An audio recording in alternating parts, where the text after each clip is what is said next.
ಓಂ ಶ್ರೀ ಗುರುಬಸವಲಿಂಗಾಯ ನಮಃ. ಉದಾಸೀನ ಮಾಡಿದರೆಂದು ಬಿಂಬೇಳದಿರು ಅಯ್ಯ ಬಸವಣ್ಣ. ಎನ್ನ ಕಾಯದೊಳಗೆ ನಿನ್ನ ಕಾಯವಿಪ್ಪದು ಬಸವಣ್ಣ. ಎನ್ನ ಜೀವದೊಳಗೆ ನಿನ್ನ ಜೀವವಿಪ್ಪದು ಬಸವಣ್ಣ. ಎನ್ನ ಭಾವದೊಳಗೆ ನಿನ್ನ ಭಾವವಿಪ್ಪದು ಬಸವಣ್ಣ. ಎನ್ನ ಕರಣ ನಿನ್ನ ಕರಣ ಬಸವಣ್ಣ. ಆನು ನೀನಾದ ಕಾರಣ ರೂಪಿಗೆ ಕೇಳುವುದು ನಿರೂಪು ಕರ್ಪೂರ ಅಗ್ನಿ ಬಸವಣ್ಣ. ಚಿಂತಿಸುವರೇ ದೇವರ ದೇವ ಕಲಿದೇವ. ಕರ್ನಾಟಕದ ಸಾಂಸ್ಕೃತಿಕ ನಾಯಕ ವಿಶ್ವಗುರು ಬಸವಣ್ಣನವರನ್ನು ಸ್ಮರಿಸಿರುವಂತಹ ವೀರ ಗಣಾಚಾರಿ ಮಡಿವಾಳ ಮಾಚಿದೇವರ ವಚನವನ್ನು ಸ್ಮರಿಸಿ ಈ ದಿನ ಬಿ ಮಟಕೆರೆ ಗ್ರಾಮದಲ್ಲಿ ಡಾಕ್ಟರ್ ಸಿ.ಎನ್. ಮೃತ್ಯುಂಜಯಪ್ಪರವರ ದತ್ತಿಯ ಅಂಗವಾಗಿ ಶರಣ ವಿಶ್ವವಚನ ಫೌಂಡೇಶನ್ ವತಿಯಿಂದ 31ನೇ ವಚನ ಗ್ರಾಮ ಕಾರ್ಯಕ್ರಮವನ್ನು ಹಮ್ಮಿಕೊಳ್ಳಲಾಗಿದೆ. ಈ ಒಂದು ಕಾರ್ಯಕ್ರಮದಲ್ಲಿ ಉದ್ಘಾಟನೆಯನ್ನ ಮಾಡಿ ಉದ್ಘಾಟನಾ ನುಡಿಗಳನ್ನ ತುಂಬಾ ವಿಶೇಷವಾಗಿ ಈ ದಿನ ಅನೇಕ ವಚನಗಳು ಪುಂಖಾನುಪುಂಖವಾಗಿ ನಮ್ಮ ಸುಧಾ ಮೇಡಮ್ಮ ಬಾಯಿಂದ ಬರ್ತಾ ಇದ್ರೆ ಅದನ್ನು ಇನ್ನೂ ಕೂಡ ಸಮಯ ಕೇಳ್ತಾ ಇರಬೇಕು ಅಂತ ಅನಿಸ್ತಾ ಇತ್ತು. ತುಂಬಾ ಅತ್ಯುತ್ತಮವಾದ ವಚನಗಳನ್ನ ಉದಾಹರಿಸುವುದರ ಮುಖಾಂತರ ವಿಶೇಷವಾದಂತಹ ಒಂದು ಪ್ರಭೆಯನ್ನ ಬಿ ಮಟಕೆರೆ ಗ್ರಾಮದಲ್ಲಿ ಉಂಟು ಮಾಡಿದ್ದಾರೆ. ಮೇಡಮ್ ಅವರಿಗೆ ಶರಣಾರ್ಥಿಗಳನ್ನ ಅರ್ಪಿಸಿ ವೇದಿಕೆಯಲ್ಲಿ ಇರುವಂತಹ ಶ್ರೀ ವೀರಭದ್ರ ಸ್ವಾಮಿರವರೇ, ಶ್ರೀ ಅಣ್ಣಯ್ಯ ಸ್ವಾಮಿರವರೇ, ಶ್ರೀ ಗಣಪತಿರವರೇ, ಶ್ರೀ ಗುಣಪಾಲರವರೇ, ಶ್ರೀ ರಾಜಣ್ಣರವರೇ, ಶ್ರೀ ಮಾದಪ್ಪರವರೇ, ಶ್ರೀ ಶಿವನಂಜಪ್ಪರವರೇ, ಶ್ರೀ ರವಿಕುಮಾರ್ ಅವರೇ, ಶ್ರೀ ಪದ್ಮರಾಜ್ರವರೇ ಮತ್ತು ಮೈಸೂರಿನಿಂದ ನನ್ನ ಜೊತೆ ಆಗಮಿಸಿರುವಂತಹ ಲಿಂಗಣ್ಣ ಅವರೇ, ಶಿವಪುರ ಉಮಾಪತಿರವರೇ, ಧರ್ಮಪತಿ ರೂಪಾ ಕುಮಾರಸ್ವಾಮಿ ಅವರೇ ಮತ್ತು ನಮ್ಮ ಮೇಡಮ್ ಅವರಿಗೆ ಒಂದು ರೀತಿ ಎಡಭುಜ ಬಲಭುಜಗಳಾಗಿ ಎಲ್ಲೇ ಹೋದ್ರೂ ಕೂಡ ಅವರ ಜೊತೆಯಲ್ಲಿ ಒಂದು ಕಾರ್ಯಕ್ರಮವನ್ನು ಸಹೃದಯತೆಯಾಗಿ ನಡೆಸಿಕೊಂಡು ಹೋಗುತ್ತಿರುವಂತಹ ಸೀಮಾ ಮೋಹನ್ ಅವರೇ, ಉಮಾ ಪ್ರತಾಪ್ ಅವರೇ ಮತ್ತು ಶೀಲಾ ದಯಾನಂದ್ ಅವರೇ ಎಲ್ಲರಿಗೂ ಕೂಡ ಶರಣಾರ್ಥಿಗಳನ್ನು ಸಮರ್ಪಿಸಿ ಈ ಕಾರ್ಯಕ್ರಮವನ್ನು ಕಣ್ತುಂಬಿಕೊಳ್ಳುತ್ತಿರುವಂತಹ ತಮಗೆಲ್ಲರಿಗೂ ಕೂಡ ಭಕ್ತಿಪೂರ್ವಕ ಶರಣಾರ್ಥಿಗಳು. ಇನ್ನು 5 ನಿಮಿಷದಲ್ಲಿ ನಮ್ಮ ನುಡಿಯನ್ನ ಮುಗಿಸ್ತೇನೆ. ಯಾಕಂದ್ರೆ ತುಂಬಾ ಚೆನ್ನಾಗಿ ಮೇಡಮ್ ಉದ್ಘಾಟನೆ ನುಡಿ ಮಾತಾಡಿದ್ದಾರೆ. ಪೂರಕವಾಗಿ ನಮ್ಮ ಶರಣ ಸಾಹಿತ್ಯ ಪರಿಷತ್ತಿನ ನಿರ್ದೇಶಕರಾಗಿದ್ದಂತಹ ಮಾದಪ್ಪ ಅವರು ಇಷ್ಟು ಚೆನ್ನಾಗಿ ಮಾತನಾಡ್ತಾರೆ ಅಂತ ಅವರಿಗೆ ವೇದಿಕೆಯನ್ನು ಕೊಟ್ಟಿರಲಿಲ್ಲ. ನಾವು ಈಗ ಒಂದು ಪ್ರಥಮ ವೇದಿಕೆ ನಮ್ಮ ಈ ಒಂದು ಫೌಂಡೇಶನ್ ವತಿಯಿಂದ ಕೊಟ್ಟದ್ದು. ತುಂಬಾ ಅದ್ಭುತವಾಗಿ ಮಾತಾಡಿ ಶರಣ ಸಾಹಿತ್ಯವನ್ನ ಒಂದು ವಿಶೇಷವಾಗಿ ಹಂಚಿದ್ರು. ನಮ್ಮದೊಂದು ಟೀಮ್ ಇತ್ತು ಶರಣ ಸಾಹಿತ್ಯ ಪರಿಷತ್ ಅಂತ. ಆಗ ಮೇಡಮ್ ನಮಗೆ ಪರಿಚಯ ಆಗಿರಲಿಲ್ಲ. ಮೇಡಮ್ ಪರಿಚಯ ಆಗಿಬಿಟ್ಟು ಸರ್ಗೂರಿನಲ್ಲಿರುವಂತಹ ಎಲ್ಲಾ ಗ್ರಾಮಗಳಲ್ಲೂ ಕೂಡ ಕಾರ್ಯಕ್ರಮವನ್ನ ಮಾಡಿಬಿಡ್ತಾ ಇದ್ದೋ. ನಾವು ಶರಣ ಸಾಹಿತ್ಯ ಪರಿಷತ್ತಿನ ಬಿಟ್ಟು ನಂತರ ಶರಣ ವಿಶ್ವವಚನ ಫೌಂಡೇಶನ್ ಸ್ಥಾಪನೆ ಮಾಡಿದಾಗ ಮೇಡಮ್ ನಮಗೆ ಪರಿಚಯ ಆಯಿತು. ಅವಾಗಲಿಂದ ನಾವು ಅನೇಕ ಕಾರ್ಯಕ್ರಮಗಳನ್ನ ಅವರ ಒಳಗೂಡಿ ಮಾಡ್ಕೊಂಡು ಹೋಗ್ತಾ ಇದ್ದೀವಿ. ಯಾಕೆ ಈ ಕಾರ್ಯಕ್ರಮ ಮಾಡಬೇಕು ಅಲ್ವಾ? ನಾವು ಮನೆಯಲ್ಲಿದ್ದು ಕೂಡ ಸಮಯ ಆಗ್ತಾ ಇದೆ. ನಾವೆಲ್ಲ ಬಂದಿದ್ದೀವಿ. ಮೇಡಮ್ ಅವರು ಇರೋಂಥ ಇದರಲ್ಲಿ ಅವರು ಎಲ್ಲಿ ಬೇಕಾದ್ರೂ ಎಷ್ಟು ಚೆನ್ನಾಗಿ ಬೇಕಾದ್ರೂ ಇರ್ಬೋದು. ಆದ್ರೂ ಕೂಡ ಬೆಂಗಳೂರಲ್ಲಿ ಇದ್ದಂಥವ್ರು ಇವತ್ತು ಕಾರ್ಯಕ್ರಮಕ್ಕೋಸ್ಕರ ಇಲ್ಲಿ ಬಂದಿದ್ದಾರೆ ಅಂದ್ರೆ ಅದಕ್ಕೊಂದು ಕಾರಣ ಇರ್ಬೇಕಲ್ಲ. ನಾವು ಮನೆಯಲ್ಲಿದ್ದೀವಿ, ಆದ್ರೆ ಇಲ್ಲಿ ಬರೋದಕ್ಕೊಂದು ಸ್ವಲ್ಪ ಮುಜುಗರ ಆಗುತ್ತೆ ನಮಗೆ ಕಾರ್ಯಕ್ರಮಕ್ಕೆ ಬರೋದಕ್ಕೆ. ಆದ್ರೂ ಕೂಡ ಈ ಒಂದು ತಿಂಗಳಿನಲ್ಲಿ ಬಿ ಮಟಕೆರೆ ಗ್ರಾಮದಲ್ಲಿ ವ್ಯವಸಾಯದ ಒಂದು ಕಾರ್ಯಕ್ರಮ, ಎಲ್ಲರೂ ಕೂಡ ಹೊಗೆ ಸೊಪ್ಪಿನ ಒಂದು ಕಾರ್ಯಕ್ರಮ ಇರೋದ್ರಿಂದ ಎಲ್ಲ ಜಮೀನಿಗೆ ಸೇರ್ಕೊಂಡಿದ್ದೀರಾ ಅಂತ ನಾನಂತೂ ಭಾವಿಸಿದ್ದೇನೆ. ಅನೇಕ ಜನರ ಕರೆ ಮಾಡಿದ್ದಾಗ ಇದೊಂದು ಕಾಯಕದ ಕೆಲಸ. ಬಸವಣ್ಣವ್ರು ಹೇಳಿರೋದು ಅಷ್ಟೇ, ಕಾಯಕವೇ ಕೈಲಾಸ, ಕಾಯಕದಲ್ಲಿ ನಿರತನಾದರೆ ಎಲ್ಲನೂ ಅರಿಬೇಕು ಅಂತ ಹೇಳ್ತಾರೆ. ಆದುದರಿಂದ ಬಂದವರಾದ್ರೂ ಕೂಡ ಕಿವಿಗಳಾಗಿದ್ದಾರಲ್ಲ, ಅದು ನಮಗೆ ಖುಷಿ ಕೊಡುವಂತಹ ವಿಚಾರ. ಯಾಕೆ ಇಂಥ ಕಾರ್ಯಕ್ರಮಗಳು ಮಾಡಬೇಕು ಅಂದ್ರೆ, ಒಂದು ಮನೆ ಇರುತ್ತೆ, ಮನೆಯಲ್ಲಿ ದೀಪ ಹಚ್ಚಲಿಲ್ಲ ಅಂದ್ರೆ ಕತ್ತಲೆಯಲ್ಲಿ ಇಟ್ಬಿಟ್ರೆ ಏನಾಗುತ್ತೆ ಅಂದ್ರೆ ಮನೆಗೆ ಏನ್ ಬರ್ತವೆ, ಇಲಿ ಸೇರ್ಕೊಳ್ತವೆ, ಯಜ್ಞ ಸೇರ್ಕೊಳ್ತವೆ, ಹಾವು ಸೇರ್ಕೊಳ್ತವೆ. ಮನೆ ಏನಾಗುತ್ತೆ, ಅಂಧಕಾರದಲ್ಲಿ ಮುಳುಗಡುತ್ತೆ. ಆಗ ನಮ್ಮ ಮನಸ್ಸಿಗೂ ಕೂಡ ಇಂಥ ಒಂದು ಸಚ್ಚಿಂತನೆಗಳು, ಸತ್ಸಂಗಗಳು ಇವೆಲ್ಲವನ್ನು ಆಗಲಿಲ್ಲ ಅಂದ್ರೆ ಮನಸ್ಸಿನಲ್ಲಿ ಏನುಂಟಾಗುತ್ತೆ, ಅಂಧಕಾರ ಉಂಟಾಗುತ್ತೆ, ಅಜ್ಞಾನ ಉಂಟಾಗುತ್ತೆ. ನಮ್ಮ ಮಾದಪ್ಪ ಅವರು ಹೇಳ್ದಂಗೆ ಕಾಮ, ಕ್ರೋಧ, ಲೋಭ, ಮೋಹ, ಮದ, ಮತ್ಸರಗಳು ಉಂಟಾಗಿ ನಮ್ಮ ಮನಸ್ಸನ್ನ ಹಾಳು ಮಾಡುತ್ತೆ. ಆ ಮನಸ್ಸನ್ನ ಹಾಳು ಮಾಡುವಂತಹ ಅಂತಹ ಅಂಧಕಾರವನ್ನ ಹೋಗಲಾಡಿಸಲು ಇಂತಹ ವಚನ ಗ್ರಾಮ ಕಾರ್ಯಕ್ರಮಗಳು ತುಂಬಾ ಅಗತ್ಯವಾಗಿದೆ. ಆ ಕಾರ್ಯಕ್ರಮಕ್ಕೋಸ್ಕರ ನಮ್ಮ ಮೇಡಮ್ ಇಲ್ಲಿಗೆ ಬಂದಿದ್ದಾರೆ ಅಂತ ನಾವು ಭಾವಿಸಬೇಕಾಗುತ್ತೆ. ಮತ್ತೆ ಯಾಕೆ ಈ ಕಾರ್ಯಕ್ರಮ? ಚೆನ್ನಬಸವಣ್ಣ ಅಂತ ಇದ್ದಾರೆ, ನಮ್ಮ ಬಸವಣ್ಣನವರ ಅಕ್ಕನ ಮಗ ಚಿನ್ಮಯ ಜ್ಞಾನಿ ಚೆನ್ನಬಸವಣ್ಣ ಅಂತ. ಅವ್ರು ಹೇಳ್ತಾರೆ, ಮಂಡೆ ಮಾಸಿದಡೆ ಮಹಾ ಮಜ್ಜನವ ಮಾಡುವುದು, ವಸ್ತ್ರ ಮಾಸಿದಡೆ ಮಡಿವಾಳರಿಗಿರುವುದು, ಮನದ ಮೈಲಿಗೆಯ ತೊಳೆಯಬೇಕಾದರೆ ಕೂಡಲ ಚನ್ನ ಸಂಗನ ಶರಣರ ಅನುಭವ ಮಾಡಬೇಕು ಅಂತ ಹೇಳ್ತಾರೆ. ತಲೆ ಕೊಳೆಯಾಗುತ್ತೆ, ಸ್ನಾನ ಮಾಡ್ಕೊಂಡು ತಲೆ ಕೊಳೆಯನ್ನ ಕಳ್ಕೊಳ್ತೀವಿ. ಆದ್ರೆ ಬಟ್ಟೆ ಕೊಳೆಯಾಗುತ್ತೆ, ಮಡಿವಾಳರಿಗೆ ಕೊಟ್ಟು ವಾಷಿಂಗ್ ಮಿಷಿನ್ ಕೊಟ್ಟು ಈ ಬಟ್ಟೆಯನ್ನು ಸ್ವಚ್ಛ ಮಾಡ್ಕೊಳ್ತೀವಿ. ಆದ್ರೆ ಮನಸ್ಸು ಮೈಲಿಗೆ ಆಗುತ್ತಲ್ಲ, ನೋಡಬಾರದನ್ನ ನೋಡ್ತೀವಿ, ಕೇಳಬಾರದನ್ನ ಕೇಳ್ತೀವಿ, ಇದರಿಂದ ಮನಸ್ಸು ಮೈಲಿಗೆ ಆಗುತ್ತಲ್ಲ, ಈ ಮನದ ಮೈಲಿಗೆಯನ್ನ ಕಲಿಯಲು ಏನ್ ಮಾಡ್ತಾ ಇದೀವಿ, ಕೂಡಲ ಚನ್ನಸಂಗನ ಶರಣ ಅನುಭವ ಮಾಡುವುದು ಅಂತ ಇವತ್ತು ಕಾರ್ಯಕ್ರಮ ಮಾಡಿದ್ವಿ. ಮನೆಗೆ ನಾವು ನಡ್ಕೊಂಡು ಬಂದಿದ್ದೀವಿ ವಚನಗಳ ನಡಿಗೆ ಅಂತ. ಅಂದ್ರೆ ನಾವು ನಡ್ಕೊಂಡು ಬಂದಿಲ್ಲ, ಬಸವಣ್ಣವರ ವಚನಗಳು ನಿಮ್ಮ ಮನೆಗೆ ನಡ್ಕೊಂಡು ಬಂದು ಪ್ರತಿ ಮನೆಗೆ ವಚನ ಪುಸ್ತಕ 110, 120 ಮನೆಗೆ ಪ್ರತಿ ಮನೆಗೆ ವಚನ ಪುಸ್ತಕ ಕೊಟ್ಟಿದ್ದೇವೆ. ಬಹುಶಃ ವಚನ ಪುಸ್ತಕ ಕೊಟ್ಟಿರೋದ್ರಿಂದ ಎಲ್ಲ ಓದ್ತಾ ಕೊಟ್ಬಿಟ್ಟಿರ್ಬೋದು ಅಂತ ನಾನಾದ್ರೂ ಭಾವಿಸ್ತೇನೆ. ದಯಮಾಡಿ ಅದನ್ನು ಓದಿ ಅಲ್ವಾ. ವಚನ ಪುಸ್ತಕದಲ್ಲಿ 60 ವಚನಗಳಿದೆ. ವಿಭೂತಿ ಹಾಕ್ಬೇಕಾದ್ರೆ ಯಾವ ವಚನ ಹೇಳ್ಬೇಕು, ಇಷ್ಟಲಿಂಗವನ್ನ ಇಟ್ಕೊಂಡು ಇಷ್ಟಲಿಂಗಕ್ಕೆ ನೀರಾಕ್ಬೇಕಾದ್ರೆ ಯಾವ ವಚನ ಹೇಳ್ಬೇಕು. ಈ ರೀತಿ ಮನಸ್ಸಿನಲ್ಲಿ ಗಂಡ ಹೆಂಡತಿನ ಬೈದು ಬಿಡ್ತಾರೆ, ಹೆಂಡತಿನ ಗಂಡನ ಬೈದು ಬಿಡ್ತಾರೆ ಬೇಜಾರಾಗುತ್ತೆ. ಆ ಬೇಜಾರಾದಾಗ ಆ ಬೇಜಾರನ್ನ ಕಳ್ಕೊಳ್ಬೇಕು ಅಂದ್ರೆ ಯಾವ ವಚನ ಹೇಳ್ಬೇಕು. ಬೆಟ್ಟದ ಮೇಲೊಂದು ಮನೆಯ ಮಾಡಿ ಅನ್ನೋ ಒಂದು ಅಕ್ಕನ ವಚನ ಇದೆ. ಎಲ್ಲಾ ವಚನಗಳನ್ನ ಓದಿದ್ರೆ ಮನಸ್ಸಿಗೆ ಬಂದೈತಿ, ಸಮಾಧಾನ ಸಿಗುತ್ತೆ ಅಂತ ಹೇಳ್ತಾ ಈ ಒಂದು ಕಾರ್ಯಕ್ರಮ ಒಂದು ವಿಶೇಷವಾದಂತಹ ಕಾರ್ಯಕ್ರಮ. ಈ ದಿನ ಪ್ರತಿ ಮನೆಗೆ ವಚನ ಪುಸ್ತಕ ಕೊಡೋದ್ರ ಜೊತೆಗೆ ಇಲ್ಲಿ ಒಂದು ಕಾರ್ಯಕ್ರಮ ಯಾಕೆ ಸೇರಿಸಿದೀವಿ ಅಂದ್ರೆ ಈ ಒಂದು ವಚನ ಸಾಹಿತ್ಯದ ಬಗ್ಗೆ ಜಾಗೃತಿ ಉಂಟು ಮಾಡಬೇಕು ಅನ್ನೋ ಉದ್ದೇಶದಿಂದ. ಆದ್ರೆ ನಾವು ಜೊತೆಗೆ ಈ ದಿನ ನಿಮ್ಮ ಗ್ರಾಮವನ್ನ ಈ ಒಂದು ಗ್ರಾಮದ ಸರ್ಟಿಫಿಕೇಟ್ ಕೊಡ್ತಾ ಇದ್ದೀವಿ ನಾವು. ನಮ್ಮ ಡಾಕ್ಟರ್ CN ಋತುಜಯಪ್ಪ ಅವರವರು ಮತ್ತು ಮೇಡಮ್ ಅವರು ಸ್ಥಾಪಿಸಿರುವಂತಹ ಒಂದು ದತ್ತಿ ಪ್ರಯುಕ್ತ ವಚನ ಗ್ರಾಮ ಅಂತ ನಿಮ್ಮ ಗ್ರಾಮವನ್ನ ಘೋಷಣೆ ಮಾಡ್ತಾ ಇದ್ದೀವಿ. ಇವತ್ತಿನಿಂದ ಭೀಮಟಿಗರಿಗೆ 2 ಹೆಸರುಗಳು, ಒಂದು ಭೀಮಟಿಗರೆ, ಇನ್ನೊಂದು ವಚನ ಗ್ರಾಮ ಅಂತ 2 ಹೆಸರುಗಳನ್ನ ಪಡೆಯುವಂತಹ ಒಂದು ಸೌಭಾಗ್ಯ ನಿಮ್ಮದಾಗಿದೆ. ಮತ್ತೆ ಯಾಕೆ ಈಗ ಉದಾಹರಣೆಗೆ ಒಬ್ರು ಅಮ್ಮ ಇದ್ರಂತೆ, ಅಮ್ಮನ ಮನೆ, ಯಾಕಂದ್ರೆ ಹೆಂಗಸರಿದ್ದೀರಲ್ಲ ಅದಕ್ಕೆ ಇದೊಂದು ದೃಷ್ಟಾಂತವನ್ನು ಹೇಳಲಿಕ್ಕೆ ಇಷ್ಟಪಡ್ತೇನೆ. ಅಮ್ಮ ನಮ್ಮ ಮನೆಗೆ ಒಂದು ಗುರುಗಳು ಹೋದಾಗ ಅವರನ್ನು ಉಪಚರಿಸೋದನ್ನ ನೋಡಿ, ಅವರಿಗೆ ನೀರು ಕೊಡೋದನ್ನ ನೋಡಿ ತುಂಬಾ ಖುಷಿ ಆಗ್ತದಂತೆ. ಖುಷಿಯಾಗಿ ಅಮ್ಮ ನಿನ್ನ ಹೆಸರೇನು ಅಂದಾಗ ಅವ್ರ ಹೆಸರು ಹೇಳ್ತಂತೆ, ನಿನ್ಗೆ ಎಷ್ಟಮ್ಮ ವಯಸ್ಸು ಅಂದಾಗ ನನ್ನ 2 ವರ್ಷ. ನಿನ್ ಗಂಡನ ವಯಸ್ಸು 1 ವರ್ಷ. ನಿಮ್ಮ ಮಾವನ ವಯಸ್ಸು ಇಲ್ವೇ ಇಲ್ಲ, ಗಂಡನ ವಯಸ್ಸು 6 ತಿಂಗಳು. ಹಿಂಗೆ ಏನು ಇದು ಒಂದು ಒಗಟ್ಟು ನೀತಿ ಹೇಳ್ತಾ ಇದೆಯಲ್ಲ ಏನು ಅಂದ್ರೆ, ನೋಡಿ ನಮ್ಮ ಊರಿಗೆ ಒಬ್ರು ವಚನ ಸಾಹಿತ್ಯಕ್ಕೆ ಸಂಬಂಧಪಟ್ಟ ಈ ಕಾರ್ಯಕ್ರಮವನ್ನು ನಡೆಸ್ತಾ ಇದ್ರು. ಆ ಕಾರ್ಯಕ್ರಮದಲ್ಲಿ ನಮ್ಮ ಜೀವನವನ್ನು ಏನ್ ನಡಿಬೇಕು ಅನ್ನೋದನ್ನ ಹೇಳಿದ್ರು. ಆ ಕಾರ್ಯಕ್ರಮಕ್ಕೆ ನಾವು ಹೋಗಿದ್ದೆ. ನಮ್ಮ ಮನೆಗೆ ಯಾರು ಕೂಡ ಬಂದು 40 ವರ್ಷಗಳಿಂದ ಯಾರು ಬರ್ತಾ ಇರಲಿಲ್ಲ. ಯಾರೇ ಬಂದ್ರು ಕೂಡ ಅವ್ರನ್ನ ಬೈದು ಕಳಿಸ್ಬಿಡ್ತಾ ಇದ್ದೆ. ಮತ್ತೆ ಯಾರ ಸಂಬಂಧಿಕರು ಕೂಡ ಈ ಮನೆಗೆ ಹೋಗ್ಲೇಬಾರ್ದು ಅಂತ ತೀರ್ಮಾನ ಮಾಡಿಬಿಟ್ಟಿದ್ರು.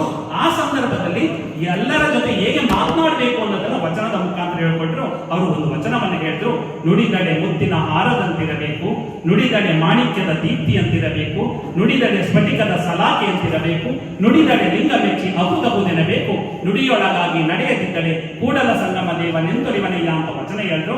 ಅವತ್ತಿನಿಂದ ನಾನು ವಿಶೇಷವಾಗಿ ನುಡಿತಾ ಇದ್ದೀನಿ. ಒಬ್ಬರಿಗೆ ಮಾತಾಡಿದ್ರೆ ನನ್ನ ಬಾಯಿ ನೋಯ್ತಾ ಅನ್ನೋ ರೀತಿ ಮಾತಾಡ್ತಾ ಇದ್ದೀನಿ. ಜೊತೆಗೆ ಮನೆಗೆ ಯಾರು ಬರ್ತಿರ್ಲಿಲ್ಲ, ಮನೆಗೆ ಬಂದವನು ಯಾವ ರೀತಿ ಉಪಚಾರ ಮಾಡಬೇಕು ಅನ್ನೋದಕ್ಕೂ ಒಂದು ಬಸವಣ್ಣವರ ವಚನ ಉದಾಹರಣೆ ಕೊಟ್ಟರು. ಏನಿ ಬಂದಿರಿ ಅದೊಡ ನಿಂತಿರಿ ಎಂದಡೆ ನಿಮ್ಮ ಮನದ ಮೈಸಿರಿ ಹಾರಿ ಹೋಗುದೆ, ಕುಳ್ಳಿರೆಂದಡೆ ಇನ್ನೆಲ್ಲ ಕುಳಿ ಹೋಗುದೆ, ಒಡನೆ ನುಡಿದಡೆ ಸ್ಥಿರ ಹೊಟ್ಟೆ ಎಳುವುದೆ, ಕೊಡಲಿಲ್ಲದಿದ್ದಡೊಂದು ಗುಣವಿಲ್ಲದಿದ್ದಡೆ ಮೋಗ ಕೊಯ್ಯುವುದ ಮಾಬನೆ ಕೂಡಲ ಸಂಗಮ ದೇವ ಅಂತ ಹೇಳಿದ್ರು. ನಾವು ಬಂದವರಿಗೆ ಬೆಲ್ಲ ಕೊಡದೆ ಹೋದ್ರೂ ಪರವಾಗಿಲ್ಲ, ಬೆಲ್ಲದಂತ ಮಾತುಗಳಾಡದೆ ಅವರ ಹೃದಯ ಏನಾಗುತ್ತೆ, ಹರಡುತ್ತೆ ಅಂತ ಮಾತುಗಳನ್ನ ಆಡ್ಬೇಕು ಅಂತ. ಮತ್ತೆ ನಾವು ಗಂಡ ಹೆಂಡತಿ ಯಾವಾಗಲೂ ಕಚ್ಚಾಡ್ತಾ ಇದ್ವು. ಗಂಡನ ಹೆಂಡತಿಗೆ ಆಗ್ತಿರ್ಲಿಲ್ಲ, ಹೆಂಡತಿ ಕಂಡ್ರೆ ಗಂಡನ್ಗೆ ಆಗ್ತಾ ಇರ್ಲಿಲ್ಲ. ಅವ ನನ್ಗೆ ಹೊಡಿತಿದ್ದ, ನಾನು ಕೂಡ ಅವ್ನು ಹೊಡಿತಾ ಇದ್ದೆ. ಆದ್ರೆ 2 ವರ್ಷದಲ್ಲಿ ಅವ್ರು ಹೇಳಿದ್ರು ಒಂದು ವಚನ, ಗಂಡ ಹೆಂಡತಿ ಹೇಗಿರ್ಬೇಕು ಅಂತ. ಉಭಯ ದೃಷ್ಟಿ ಏಕ ದೃಷ್ಟಿಯಲ್ಲಿ ಕಾಬಂತೆ ದಂಪತಿ ಏಕಭಾವವಾಗಿ ನಿಂದಲ್ಲಿ ಗುಹೇಶ್ವರ ಲಿಂಗಕ್ಕೆ ಅರ್ಪಿತವಾಯಿತು ಸಂಗನ ಬಸವಣ್ಣ ಅಂತ. 2 ಕಣ್ಣಿದೆ, 2 ಕಣ್ಣು ಒಂದು ವಸ್ತುವನ್ನು ನೋಡಿದ್ರೆ ಮಾತ್ರ ಪತ್ತೆ ಹಚ್ಚಲಿಕ್ಕೆ ಸಾಧ್ಯ. ಆದ್ರೆ ಒಂದು ಕಣ್ಣು ಒಂದು ಬದಿಯನ್ನ, ಇನ್ನೊಂದು ಕಣ್ಣು ಇನ್ನೊಂದು ಬದಿಯನ್ನ ನೋಡಿದ್ರೆ ನಾವು ಯಾವ ವಸ್ತುವನ್ನು ಪತ್ತೆ ಮಾಡಲಿಕ್ಕೆ ಸಾಧ್ಯ ಇಲ್ಲ. ಹಾಗೆ ದಂಪತಿಗಳು 2 ಕಣ್ಣು ಆದ್ರೂ ನೋಟ ಏನಾಗಿರ್ಬೇಕು, ಒಂದೇ ಆಗಿರ್ಬೇಕು ಅಂತ ಹೇಳಿದ್ರು. ಅವತ್ತಿನಿಂದ ನಾನು ವಿಶೇಷವಾಗಿ ಎಲ್ಲರನ್ನು ಕೂಡ ಅಕ್ಕಿಯ ರೀತಿ ಮಾತನಾಡಿಸ್ತಾ ಇದ್ದೀನಿ. ನುಡಿದರೆ ಮುತ್ತಿನ ಹಾರದಂತೆ ಮಾತಾಡ್ತಾ ಇದ್ದೀನಿ. ಅದರಿಂದ 2 ವರ್ಷದಿಂದ ನಾನು ಆ ರೀತಿ ಮಾತನಾಡ್ತಾ ಇರೋದ್ರಿಂದ ನನ್ನ ವಯಸ್ಸು 2 ವರ್ಷ. ನನ್ನ ಗಂಡನ್ನ ಸರಿಪಡಿಸಬೇಕು ಅಂದ್ರೆ 1 ವರ್ಷ ಹಿಡಿತು. ನನ್ನ ಗಂಡ ಎಷ್ಟು ವರ್ಷದಿಂದ ಸರಿಯಾಗಿದ್ದಾನೆ ಅಂದ್ರೆ 1 ವರ್ಷದಿಂದ ಸರಿಯಾಗಿದ್ದಾನೆ. ನನ್ನ ಗಂಡನ ವಯಸ್ಸು 1 ವರ್ಷ. ನಮ್ಮ ಅತ್ತೆಯನ್ನ ಸರಿಪಡಿಸಬೇಕು ಅಂದ್ರೆ 1.5 ವರ್ಷ ಹಿಡಿತು. ನನ್ನ ಅತ್ತೆ 6 ತಿಂಗಳಿಂದ ಸರಿಯಾಗಿದ್ದಾರೆ. ನಮ್ಮ ಅತ್ತೆಯ ವಯಸ್ಸು 6 ತಿಂಗಳು. ನಮ್ಮ ಮಾವ ಇನ್ನು ಸರಿಯಾಗಿಲ್ಲ, ಮಾವ ಹುಟ್ಟೆ. ಹಾಗೆ ನಮ್ಮ ಜೀವನ ಯಾವತ್ತೂ ಅಂದ್ರೆ ಒಳ್ಳೆಯ ಚಿಂತನೆಗಳನ್ನ ಮೈಗೂಡಿಸಿಕೊಂಡು ಒಳ್ಳೆಯ ನುಡಿಗಳನ್ನ ಮಾತನಾಡೋದ್ರಿಂದ ಒಳ್ಳೆಯ ಜೀವನ ಪ್ರಾರಂಭ ಆಗುತ್ತೆ. ಅದಕ್ಕೆ ಹೇಳ್ತಾರೆ, ಲೇಸೆನಿಸಿಕೊಂಡು 5 ದಿನ ಬದುಕಿದಳೇನು, ಲೇಸೆನಿಸಿಕೊಂಡು 4 ದಿನ ಬದುಕಿದಳೇನು, ಲೇಸೆನಿಸಿಕೊಂಡು 3 ದಿನ ಬದುಕಿದಳೇನು, ಲೇಸೆನಿಸಿಕೊಂಡು 2 ದಿನ ಬದುಕಿದಳೇನು, ಕೂಡಲ ಸಂಗನ ಶರಣರ ವಚನದಲ್ಲಿ ಲೇಸೆನಿಸಿಕೊಂಡು 1 ದಿನ ಬದುಕಿದರೆ ಸಾಲದೆ ಅಂತ ಹೇಳ್ತಾರೆ. ಹಂಗೆ 1 ದಿನ ಬದುಕಿದ್ರೆ ಸಾಕು, ಆ ಬದುಕು ನಮ್ಮ ಡಾಕ್ಟರ್ CN ಮೃತ್ಯುಂಜಯ ಅವರು. ಎಮ್ಮವರಿಗೆ ಸಾವಿಲ್ಲ, ಎಮ್ಮವರು ಸಾವನರಿಯರು ಅಂತ ಹೇಳ್ತಾರೆ ವಚನದಲ್ಲಿ. ಅವರು ಸಾವಿಲ್ಲ, ಯಾಕಂದ್ರೆ ನಮ್ಮ ಬಾಯಲ್ಲಿ ಎಲ್ಲರ ಬಾಯಲ್ಲಿ ಸುಧಾ ಮೃತ್ಯುಂಜಯಪ್ಪ ಅವರು ಮತ್ತು ಡಾಕ್ಟರ್ CN ಮೃತ್ಯುಂಜಯಪ್ಪ ಅವರ ಮಾತು ಬರ್ತಾನೆ ಇರುತ್ತೆ. ಡಾಕ್ಟರ್ CN ಮೃತ್ಯುಂಜಯಪ್ಪ ಅವರು ಇವತ್ತು ವಿದಗ್ಧರಾಗಿದ್ದು ಕೂಡ ಅವರ ಮಾತನ್ನ ಆಡ್ತಾ ಇದ್ದೀವಿ ಅಂದ್ರೆ ಅವರು ಇನ್ನೂ ಕೂಡ ಜೀವಂತವಾಗಿದ್ದಾರೆ. ಎಲ್ಲಿ ಪ್ರಕೃತಿ ಇದೆಯೋ ಪ್ರಕೃತಿ ಇರುವ ಕಡೆ ಅವರಿದ್ದಾರೆ, ಎಲ್ಲಿ ಹೂವಿನ ಗಿಡ ಇದೆಯೋ ಹೂವಿನ ಗಿಡ ಇರುವ ಕಡೆ ಅವರಿದ್ದಾರೆ. ಅಷ್ಟೊಂದು ಪ್ರೀತಿಸ್ತಾ ಇದ್ದು ಅಂತಾರಾಷ್ಟ್ರೀಯ ಮಟ್ಟದ ಪ್ರಶಸ್ತಿ ಸಿಗುತ್ತೆ. ಮೇಡಮ್ ಮತ್ತೆ ಸರ್ ಹೋಗಿ ಅಂತಾರಾಷ್ಟ್ರೀಯ ಪ್ರಶಸ್ತಿಯನ್ನ ಸ್ವೀಕರಿಸುವಾಗ ಆ ಒಂದು ಪ್ರಕೃತಿಗೆ ಸಿಕ್ಕಂತಹ ಬಹುಮಾನ ಅಂತ ನಾನು ಭಾವಿಸ್ತೇನೆ. ಯಾಕಂದ್ರೆ ಪ್ರಕೃತಿಯನ್ನ ನಾವು ಕೆಡಿಸ್ತಾ ಇದ್ದೀವಿ. ಎಲ್ಲಿಲ್ಲ, ಹಳ್ಳಿಗಳ ಕಡೆ ತುಂಬಾ ಚೆನ್ನಾಗಿದೆ ಪ್ರಕೃತಿ, ಅದ ನಗರದಲ್ಲಿ ಏನಾಗ್ತಾ ಇದೆ, ಮಲಿನ ಆಗ್ತಾ ಇದೆ. ಯಾವುದೇ ಒಂದು ದುಂಬಿ ಆಗ್ಬೋದು, ದುಬ್ಬಿ ಬಂದು ಏನ್ ಮಾಡುತ್ತೆ, ಹೂವಿನ ಮಕರಂದವನ್ನ ಹೀರುತ್ತೆ. ಮಕರಂದವನ್ನ ಹೀರಿ ಹೂವನ್ನ ಕೆಡಿಸೋದಿಲ್ಲ.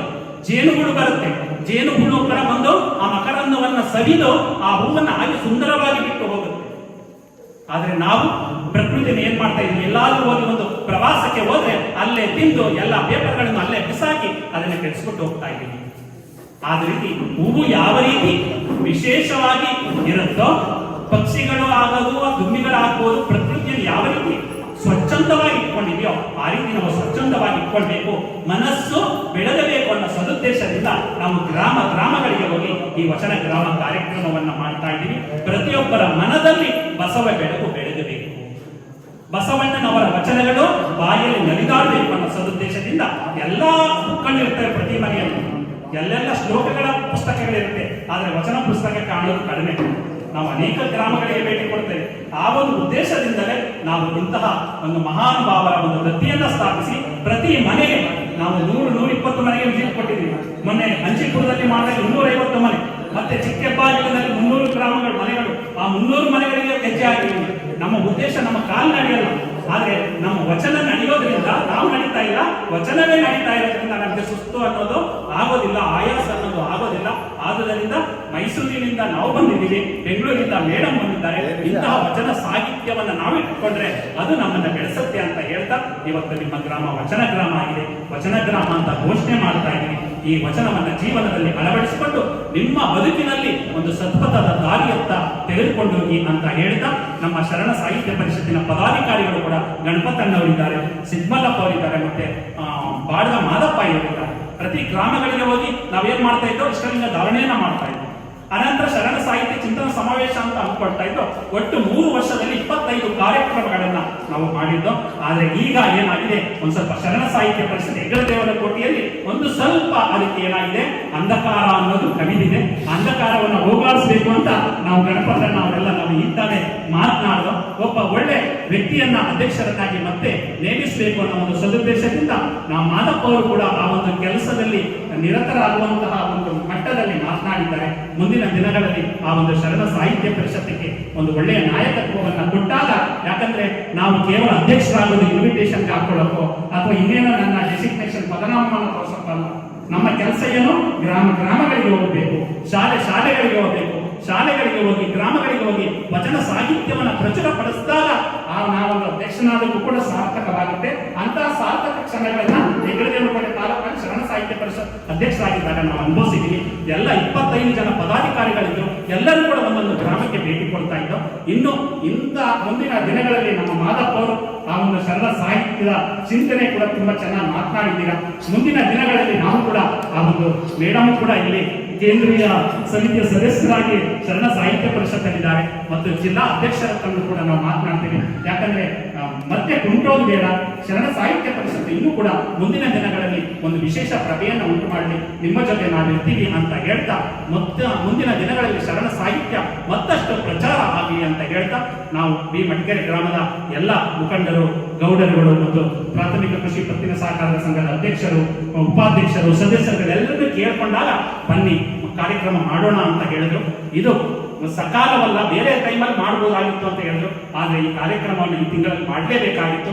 ಆದ್ರೂ ಕೂಡ ನಿಮ್ಮ ಮನೆಗೆ ವಚನ ಪುಸ್ತಕ ಬಂದಿದೆ, ನೀವು ಇಲ್ಲಿಗೆ ಬರ್ದೇ ಇದ್ರು ಕೂಡ ಈ ಒಂದು ಕಾರ್ಯಕ್ರಮದ ಅನುಭವವನ್ನ ನೀವು ಅವರಿಗೆ ಹೇಳಿದಾಗ ಅವರು ಏನ್ ಮಾಡ್ತಾರೆ, ಈ ಒಂದು ವಚನ ಸಾಹಿತ್ಯದ ಸವಿಯನ್ನ ಸವಿತಾರೆ ಅಂತ ಹೇಳ್ತಾ, ನಿಮ್ಮ ಗ್ರಾಮ ಇವತ್ತು ವಚನ ಗ್ರಾಮ ಆಗಿದೆ. ವಚನ ಗ್ರಾಮ ಆಗಿರುವಂತಹ ಈ ಒಂದು ಸಂದರ್ಭದಲ್ಲಿ ಪ್ರತಿಯೊಬ್ಬರು ಕೂಡ ಖುಷಿಯಿಂದ ನಮ್ಮ ಜೀವನವನ್ನ ಸಾಕ್ಷಾತ್ಕಾರ ಪಡಿಸ್ಕೊಳ್ಳೋಣ ಅಂತ ಹೇಳ್ತಾ ನನ್ನ ಒಂದೆರಡು ನುಡಿಗೆ ವಿರಾಮವನ್ನ ಹೇಳ್ತಾ ಇದ್ದೇನೆ. ಜೈ ಬಸವ, ಜೈ ಶರಣ.